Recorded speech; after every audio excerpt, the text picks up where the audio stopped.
Morning, everyone. And I want to give a brief introduction of broadband in China. Firstly, this is the basic status of China communication market. And during last 10 years, the internet and the mobile is the fastest growing service in China. By June this year, the fixed and mobile users reached 1 billion, and the internet users reached 338 million. And in China, the broadband take off just in beginning 2002, 1 or 2 years later than the developed countries. By August this year, the broadband users in China reached almost 100 million, and during last 6 years, the annual growth is about 71.7%. But DSL is still the main broadband access in China, and by August this year, the percentage of XDSL is over 80%. The broadband has been driving the development of internet significantly. During past 10 years, China internet service grows 64% every year. And now in China, we have commercial internet service and content provider exist 14,000, and the website is more than 3 million. Now, broadband internet has been a driving force of transformation of the economy and the society of China. It is shaping the Chinese economy and society development model, and also shaping the lifestyles. So in this slide, I give a table. It shows the internet applications users in China. And the internet also is shaping the governance of China.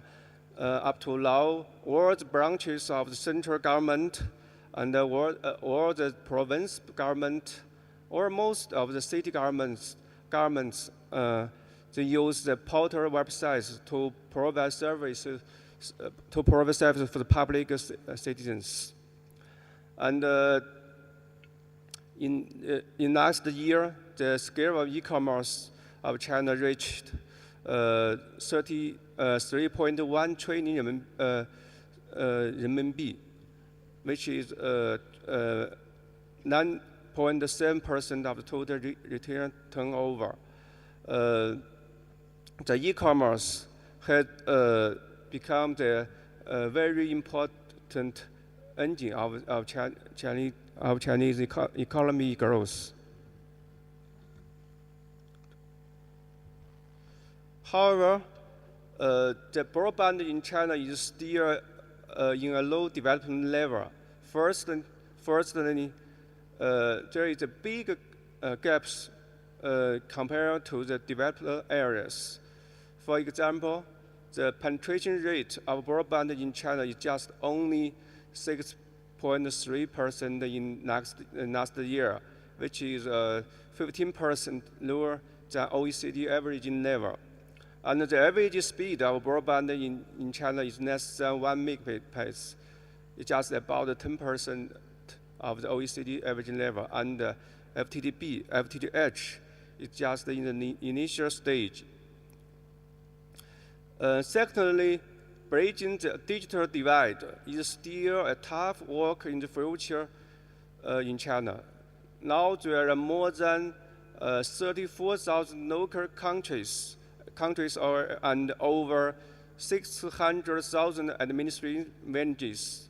In these areas, so far, 99.7% of administrative villages can access to telephone, but only 90.9% can access the internet.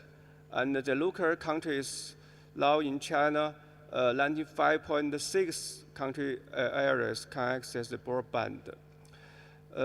Certainly, internet and broadband is not applied widely and efficiently in the business operation, especially in the small companies. So this is also a very important task in the future.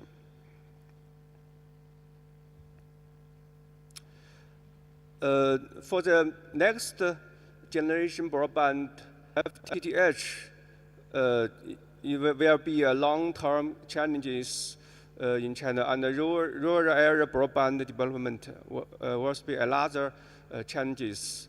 In this slide, I give a figure of broadband app of Chinese operators. So you can see in this year, the broadband app is just about €8 euros.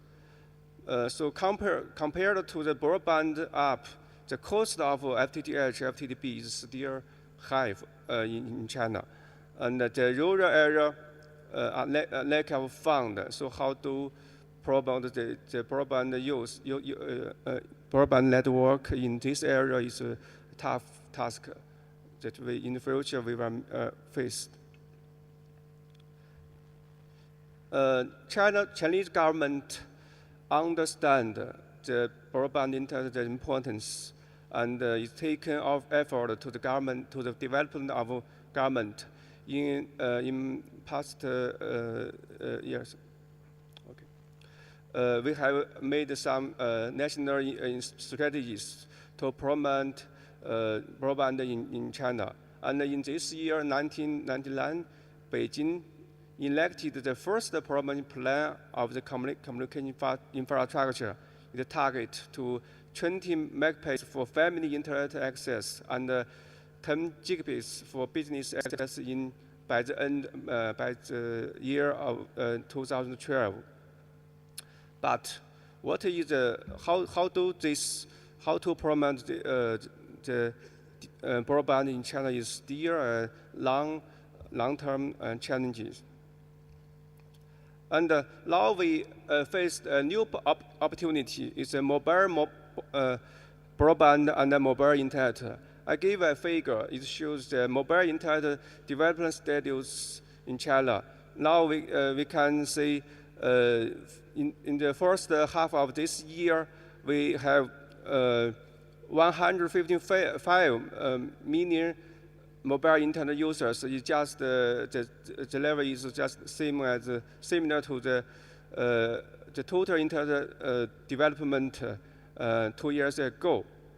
And this year, China issued the 3G, and with the development of 3G, I think we will meet a great opportunity to promote the broadband in China.